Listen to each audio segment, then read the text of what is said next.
Excuse me, بڑا سا دوپٹہ کندھے پر ٹھیک کرتے وہ پوری ہمت سے بولی تھی، لیکن پھر بھی اتنی لڑکیوں کو وہاں اس کے قریب جمع دیکھ کر اسے اپنی آواز کسی کھائی سے آتی معلوم ہونے لگی۔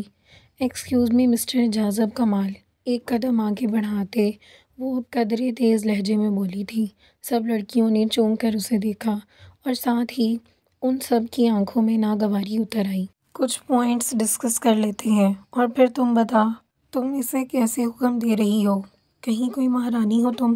ایک لڑکی خواہ نظروں سے اسے گھورتے یمن کی بات کاٹ چکی تھی۔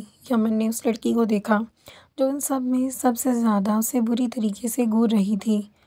میں نے تم سے بات نہیں کی، میں نے ان سے بات کر رہی ہوں۔ تم بتا دو، تم کون سا حصہ کرو گے؟ میں یہاں کھڑی رہ کر تم پر اپنا وقت ضائع نہیں کرنا چاہتی۔ سنجیدگی سے کہتے اس کا چہرہ سرخ ہوا تھا۔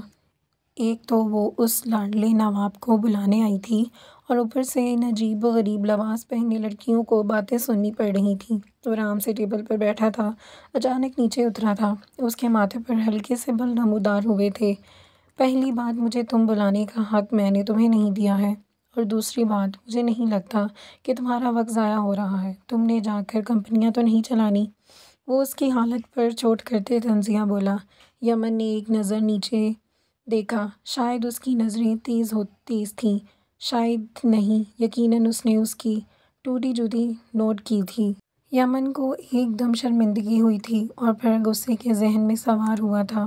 اور جو تم بلا رہے ہو اس کا کیا؟ تمہیں بھی حق نہیں دیا میں نے، اور میرے لیے یہ اسائنمنٹ بہت ضروری ہے۔ اگر کرنی ہے تو بتاؤ، اور میں گھر جا کر کیا کرتی؟ تمہیں اس سے سروکار نہیں ہونا چاہیے، کم از کم عیاشیاں تو نہیں کرتی اپنے باپ کے پیسوں پر؟ وہ تڑک کر بولی تھی۔ شاید وہ اس طرح اس لہجے میں نہ بولتی اگر وہ لڑکیاں اسے دیکھتے ہنس نہیں رہی ہوتیں، جن کی نظریں اب ان کی جوتی پر تھیں۔ یمن کو اس پر سامنے کھڑا شخص زہر لگ رہا تھا۔ شٹ اپ یو بلڈی، باپ تک مت جاؤ، ورنہ تم ابھی مجھے جانتی نہیں ہو، اور رہی بات اسائنمنٹ کی، مجھے نہیں بنانی ایک فٹیچر اور نالائق کے ساتھ اسائنمنٹ۔ جاؤ خود کو کر لو، اور زبان۔ وہ سخت لہجے میں بولتے بولتے رکا تھا۔ یمن یکدم اس کے دھاڑ پر پیچھے ہوئی تھی۔ اسے محسوس ہوا وہ قابل غصے کا خاصا تیز ہے، جو چھوٹی سی بھی بات کو خود پر برداشت کرنا خود کی توہین سمجھتا ہے۔ بند رکھو اپنی۔ ایک قدم اس کی جانب بڑھاتے وہ سنجیدگی سے بولا۔ یمن نے دانت پیسے اسے دیکھا۔ فائدہ اتنے حسن کا جب انسان کی زبان ہی اچھی نہ ہو۔ سراسر پیسوں کا گھمنڈ ہے اسے۔ ٹھیک ہے، پھر پروفیسر سے بات کیجیے گا آپ۔ ناک پھلائے اس نے مقابل کو سختی سے گھورا تھا۔ اس کی ناک میں پہنی نوز پن پوری آب و تاب سے چمک رہی تھی۔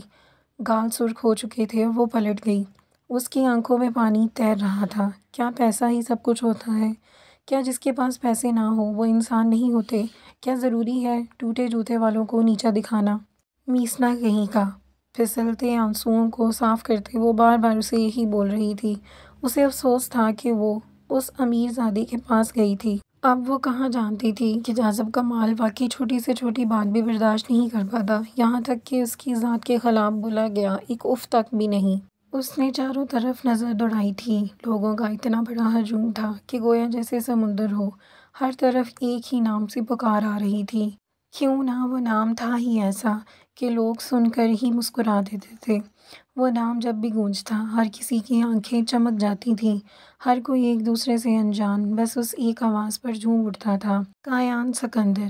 ایک قدرے تیز سی آواز بری تھی جس پر اس کی مغروریت کے بادشاہ نے اس لڑکی کی جانب دیکھتے ایک آنکھ ونک کی تھی۔ وہ سائیڈ اسمائل سے مسکرایا اور کئی لڑکیوں نے اپنے دل پر ہاتھ رکھتے ٹھنڈی آہ بھری۔ کایان سکندر پلیز ون لائن۔ وہاں کھڑے جھومتے ایک بڑے سے گروپ نے آواز بھری اور پھر یہ جملہ زور پکڑتے ہوئے اسٹیڈیم میں گونجنے لگا۔ ہر کسی کی زبان پر بس یہی ایک جملہ تھا۔ وہ کرافٹ سے چلتے اسٹیج کے آخری سرے پر کھڑا ہوا تھا۔ اس کے ہاتھ میں مائک تھا۔ اس نے جیسے ہی مائک لبوں کے پاس کیا، ایک ہوٹنگ کا شور پھر سے ہوا۔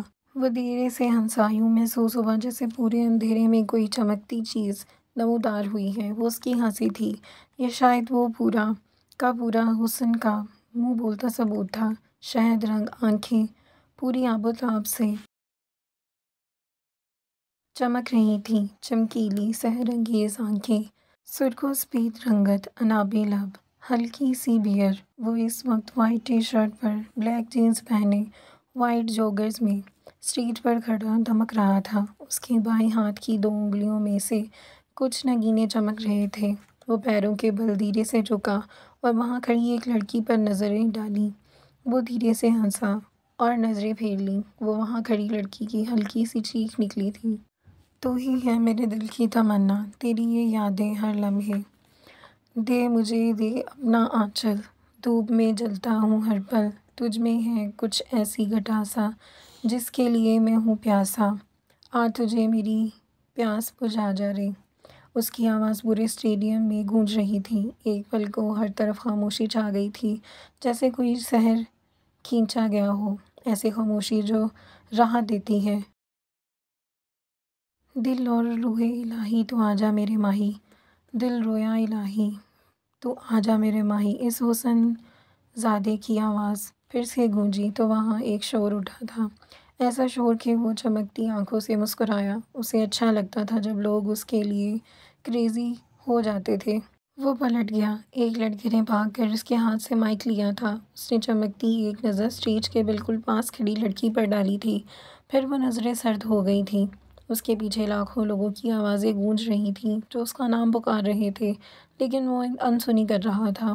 اپنے نام کی گونج اسے سننے کی عادت تھی۔ کیان سکندر، میرے بن جاؤ۔ وہ جیسے ہی باہر نکلا تھا، وہاں ایک الگ مجمع تھا، تیار ہوا تھا۔ ایک لڑکی کی تیز آواز پر اس نے ایک نظر اس لڑکی کی طرف دیکھا۔ ہارڈ ہے، وہ دھیرے سے بولا تھا، لیکن وہاں کھڑے اس کے کئی فینز اچھے سے سمجھ گئے تھے جس پر اس لڑکی نے برا سا منہ بنایا۔ سر اس طرف پلیز۔ باڈی گارڈز نے لوگوں کو اس تک پہنچنے سے روک لیا تھا۔ وہ بڑے لاپرواہی انداز میں چل رہا تھا، کئی دھڑکنوں کو کچلتے ہوئے۔ شاید اس کے نزدیک یہ سب عام تھا۔ مجھے فلیٹ جانا ہے۔ وینٹی وین کی طرف دیکھتے ہوئے اس نے پیچھے مڑ کر اپنے پرسنل اسسٹنٹ کو لاپرواہی سے کہا، بٹ سر، شو آرگنائزر رکیں۔ شٹ اپ اسد، گاڑی نکالو۔ اسد کی بات کاٹنے پر وہ بدمزگی سے بیزاریت سے بولا تھا، کچھ دیر پہلے والی چمک، وہ مسکراہٹ اس کے چہرے سے غائب ہو گئی تھی۔ اسد اس بات میں سر ہلاتا رہ گیا۔ گاڑی ریڈی ہونے کے سائن پر وہ اپنے گارڈز کے ساتھ وہاں سے نکل گیا تھا۔ لوگوں کے ہجوم نے اس کی گاڑی کا پیچھا کیا تھا اور پھر اس ہجوم میں یکدم اداسی کی لہر دوڑ گئی تھی، لیکن وہاں پرواہ کسے تھی؟ کیان سکندر نے بیک سیٹ پر بیٹھے بیک ویو مرر سے دیکھا۔ اس کے گارڈز کی گاڑی کو اوورٹیک کرتے ایک کالی مرسڈیز اس کی گاڑی کے پیچھے آئی تھی۔ وہ ہلکا سا مسکرایا تھا، لیکن اس بار وہ مسکراہٹ عجیب تھی۔ وہ مسکراہٹ سحر طاری کرنے سے زیادہ خوف طاری کر دینے والی تھی۔ سنجیدگی سے چلتے وہ گھر میں انٹر ہوا تھا، انگلی میں پہنی رنگ گھماتے وہ سیدھا کچن میں گیا تھا۔ باہر گاڑی کے گھر میں انٹر ہوتے کی آواز اس کا چہرہ سپاٹ کر دیا۔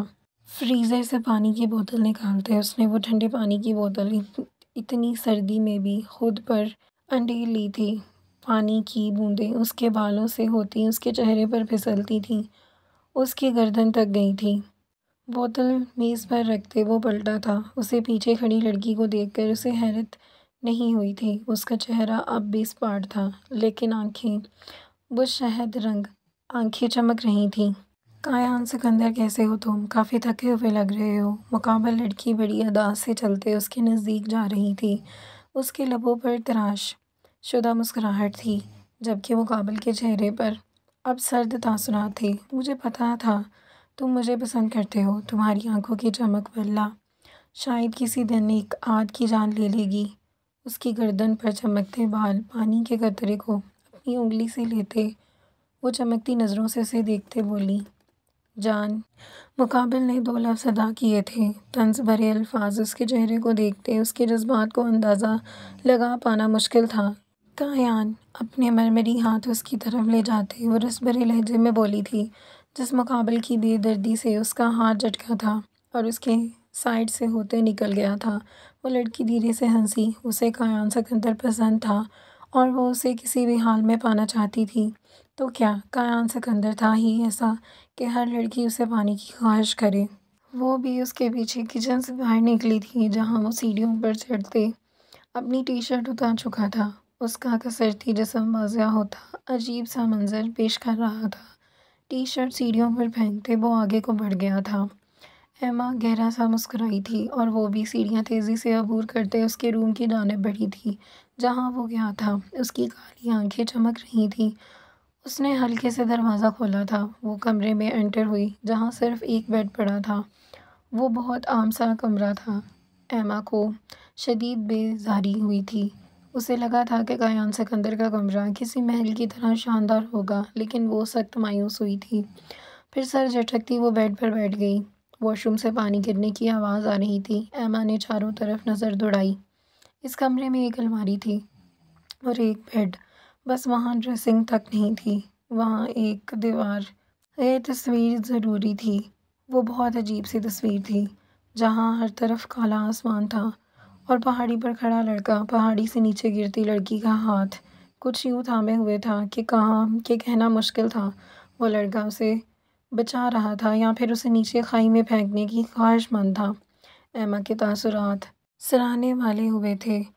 واش روم کا دروازہ کھلتے ہی اس نے پلٹ کر دیکھا۔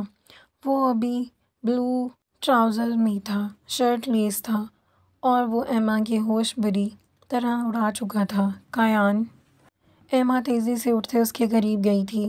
وہ اس بات پر خوشی تھی کہ کایان سکندر نے اسے اپنے گھر آنے دیا ہے۔ نہ وہ بہت روڈ تھا، وہ بری طرح جھٹک دیتا تھا لوگوں کو، اس کے احساسات کو۔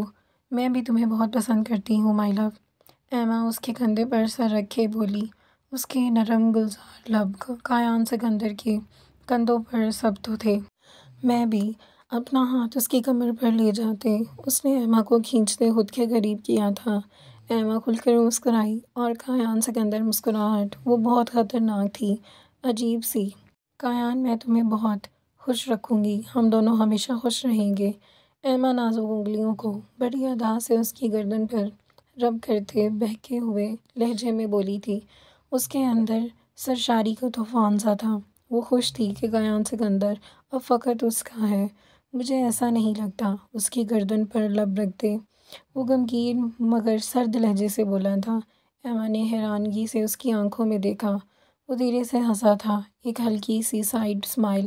اوہ کایان، تم نے مجھے ڈرا دیا، ایما اس کے کندھے پر ہلکی سے چپر رسید کرتے کھلکھلائی تھی۔ ایسا کیا؟ اس کی چمکتی آنکھوں میں دیکھتے وہ آئی برو اچکا کر بولا تھا۔ ایما نے مدہوش ہوتے ہوئے اس کی بیئرڈ پر نازک لب رکھے۔ اس کے گلے میں باہیں ڈالتے وہ مزید اس کے قریب ہوئی تھی جس پر وہ طنزیہ ہنسا تھا۔ جھٹکتے اس کی گود میں اٹھائے وہ بیڈ پر لے آیا۔ ایما اس کے سینے میں منہ دیے چھپ رہی تھی جبکہ اسے بیڈ پر لٹائے اس کی آنکھیں نہ صرف سرد تھیں بلکہ اب اس میں سرخی بھی چھانے لگی تھی۔ آئی لو یو کایان، ہمیشہ میرے ساتھ رہنا، اس کے چہرے پر نظر رکھتے وہ بہکی ہوئی آواز میں بولی تھی۔ اس کا انداز کسی کو بھی بہکا سکتا تھا اور سامنے بگڑا ہوا مغرور زادہ تھا۔ ضرور، اس کی گردن پر جھکتے وہ جا بجا اپنا لمس چھوتے دھیرے سے بولا تھا۔ اس کی آنکھوں میں عجیب سی وحشت تھی، مکمل طور پر اس پر حاوی ہوتے وہ اس کے ہر نقوش کو بے دردی سے لبوں سے چھو رہا تھا۔ اس کی وحشت سے بھرپور آنکھیں عجیب منظر پیش کر رہی تھیں۔ رات آہستہ آہستہ گزری جا رہی تھی اور ایما اپنی حرکتوں سے اسے بہکانے کی پوری کوشش کر رہی تھی۔ اس نے بہت اونچے خواب دیکھے تھے اور کایان سکندر کے خواب دیکھتی تھی، اور آج بغیر کسی ٹھوس رشتے کے وہ کایان سکندر سے فقط اس لیے پاس آئی تھی کہ وہ کایان سکندر کو ہمیشہ ہمیشہ کے لیے پا لے گی۔ مقابل نے دھیرے سے اس کے کندھے پر دانت گاڑے اسے ہوش کی دنیا میں جھٹکا تھا۔ اس کی گردن میں بازو ڈالے وہ پوری طرح خود کو اس کے حوالے کر چکی تھی جو اس کے لبوں پر جھکا ہوا تھا شدتیں لٹانے کے لیے۔ وہ لڑکی کیا پاگل تھی یا وہ لڑکی کافر تھی؟ چاروں طرف برف کی چادر تھی، سفید چادر پہاڑوں پر پڑی بہت اچھی محسوس ہو رہی تھی۔ سفید پہاڑوں کی اوٹ سے ڈھلتا سورج شام کے وقت یوں تھا جیسے کوئی جادو۔ گہرے نیلے رنگ کے آسمان پر وہ زرد سا سورج جو پہاڑ کے پیچھے چھپ رہا تھا وہ یوں معلوم ہو رہا تھا جیسے وہ اس قریب نزدیک ہے کہ ابھی ہم اس زرد سورج کو چھو لیں گے۔ گہرے نیلے آسمان کو دیکھتے وہ عام سی لڑکی اسی پر نظریں ٹکا گئی تھی۔ اسے وہ منظر بہت خوبصورت سا لگ رہا تھا۔ بہت خوبصورت، یوں جیسے کتنی رنگ آپس میں مل رہے ہوں۔ وہ چھوٹی لڑکی تیزی سے بھاگی تھی، اسے لگا کہ وہ نیلے آسمان کو چھو لے گی اور وہ اس کی بے حد قریب ہے۔ اس کے پاؤں بری طرح سفید برف میں دس گئے تھے، لیکن وہ اس کے آسمان کو چھونا چاہتی تھی۔ جب اس کے پیچھے ایک تیز آواز بھری تو وہ فوراً رکی تھی، چہرے پر ہلکا سا ڈر ابھرا تھا۔ آنکھوں نے سورج کو پہاڑوں کے پیچھے بالکل چھپتے دیکھا اور اداسی سے پلٹ گئی تھی۔ ابھی ایک قدم آگے بڑھی تھی کہ دھڑام سے برف پر گری، پھر سر اٹھا کر سامنے کھڑے ہستی کے پاؤں کو دیکھا۔ اسے وہاں چمڑے کے کالے بوٹ نظر آئے تھے، اس کی معصوم شفاف چہرے پر برف تھی اور ساتھ اس کے کیپ میں برف سے بھر چکی تھی۔ وہ دھیرے سے اٹھی، کالی گہری آنکھوں میں پانی کی جھیل فوراً سے پہلے نمودار ہوئی تو سامنے کھڑی ہستی نے ماتھے پر ہاتھ مارا۔ کل تمہیں کتنی مرتبہ بولا ہے اس طرح مت جایا کرو، سامنے کھڑی عورت خالص اردو میں بولی تھی۔ کالی آنکھوں میں اٹکی جھیل اب سرخ گالوں پر بہنے لگی تھی۔ ماما میں آسمان کھو دیا، وہ بے دردی سے سرخ گالوں پر بہتے آنسوؤں کو ہاتھ کی پشت سے رگڑ گئی، جس سے لال گال مزید لال ہو گئے۔ اس کی ماں نے اپنی بیٹی کے افسوس سے دیکھا۔ وہ اس وقت ڈھیلی اوور سائز لانگ سی شرٹ میں تھی، ساتھ بلو جینز اور اوپر ایک موٹا سا کوٹ تھا جس کی ہوڈی اس نے سر پر لی تھی۔ ہاتھوں میں گلوز اور پیروں میں چمڑے کے شوز تھے۔ ان سب میں سب سے زیادہ ایک مخصوص چیز اس کی ناک میں پہنی وہ چھوٹی سی بالی تھی جو چمکیلی تھی۔ چھوٹی سی ناک پھولی ہوئی تھی، سرخ پنکھڑی جیسے گلابی لب، صاف شفاف رنگت اور سرخ گال۔ وہ 17 سال کی تھی اور اسے 18 کے ہونے میں بس 2 ماہ تھے، لیکن اس کی ہائٹ وہ 4 فٹ 9 انچ کی تھی۔ چھوٹی سی گڑیا یوں جیسے برف کی شہزادی ہو۔ وہ آگے بڑھ کر اپنی ماں کی طرف گئی۔ وہ اوٹاوا ویلی کی سب سے الگ کونے میں اپنی ماں باپ کے ساتھ رہتی تھی۔ اوٹاوا ویلی میں برف بہت کم پڑتی تھی اور کلب کو برف باری بہت پسند تھی، اور اس بار اوٹاوا ویلی میں برف باری ہوئی تھی جو اس کے مطابق اس دعاؤں کا نتیجہ تھا: ماما پہاڑ کی اس طرف کیا ہے؟ ہم کبھی نہیں گئے، ہمیں دیکھنا ہے۔ وہ اداسی سے ماں کے ساتھ چلتے ہوئے بولی۔ نازک پاؤں برف میں دنس گئے۔ وہاں جانور رہتے ہیں کلب، وہاں نہیں جانا، ہرگز نہیں، کبھی بھی نہیں، پرامس کرو۔ اس کی ماں رک گئی، بیٹی کے آگے ہاتھ پھیلائے۔ کلب نے اداسی سے ماں کو دیکھا تھا۔ وہ 17 سال کی تھی، وہ شروع سے ہی اب تک وہ یہیں پر رہی تھی، ان 4 پہاڑوں کے درمیان۔ باہر کی دنیا کیسی ہے، وہاں کیا ہوتا ہے، وہاں کیسے لوگ ہیں، اس کی جیسی لڑکیاں ہوں گی، اس نے کچھ نہیں پتا تھا۔ اس کی زندگی بس اوٹاوا کے ان 4 پہاڑوں کے درمیان تھی۔ اسے وہاں 2 چیزیں پسند تھیں، ایک وہ گہرا نیلا آسمان جو پہاڑوں سے مل جاتا تھا اور پھر اس پر زرد سورج، اور دوسری وہاں درختوں کے ساتھ موجود نیلی سی جھیل۔ ٹھیک ہے ماما، اس نے اداسی سے اپنی ماں کی پھیلی ہتھیلی پر ہاتھ رکھتے ہوئے بولا۔ گڈ گرل، اب وہاں اس طرف مت بھاگنا کلب۔ وہ مسکرا کر آگے چلنے لگی تھی۔ وہ ہرگز نہیں چاہتی تھی کہ اس کی بیٹی وہاں جائے، اس آفاق دنیا میں۔ وہ ہمیشہ ڈرتی تھی کلب کی معصومیت سے، وہ انتہائی معصوم تھی اور اس کی وجہ سے وہ خود تھی۔ انہوں نے کبھی کلب کو باہر ہری دنیا نہیں دکھائی تھی۔ کیسے چلنا ہے، کیا بولنا ہے، حتیٰ کہ زندگی میں استعمال ہونے والی کئی چیزوں کے بارے میں اسے نہیں پتا تھا۔ وہ بس اپنے ماں باپ کے ساتھ ایک لکڑی کے بنے چھوٹے سے گھر میں رہتی تھی۔ ماما لیکن ہمیں جاننا ہے وہاں کیا ہے، وہ منہ پھلائی بولی۔ اس کے نرم پھولے گال دیکھتے اس کی ماں نے مسکراہٹ سے دبائی۔ وہاں جانور رہتے ہیں، کھا جائیں گے آپ کو، وہ نفی میں سر ہلاتی بولی تھی۔ پھر تھوڑے آگے بڑھتے وہ کچھ ٹوٹی شاخیں اٹھانے لگی تھی، کلب بھی ٹوٹی ٹہنیاں اٹھا رہی تھی۔ ہمیں لگا وہاں ہمارے جیسے ڈھول رہتی ہے۔ اس نے چھوٹے سے ہاتھوں سے لکڑیاں گرا دی تھیں۔ اس کی بات پر اس کی ماں نے اسے شاکی نظروں سے دیکھا تو وہ گلابی لب کاٹ کر بولی، تمہارے جیسے تو پوری دنیا میں کوئی نہیں ہے ڈھول۔ وہ ہنستے ہوئے آگے بڑھی تھی۔ کلب کھلکھلا اٹھی۔ اس کی خوبصورتی ہنسی تھی، اس کی پہاڑوں کو بھی گونجنے لگی۔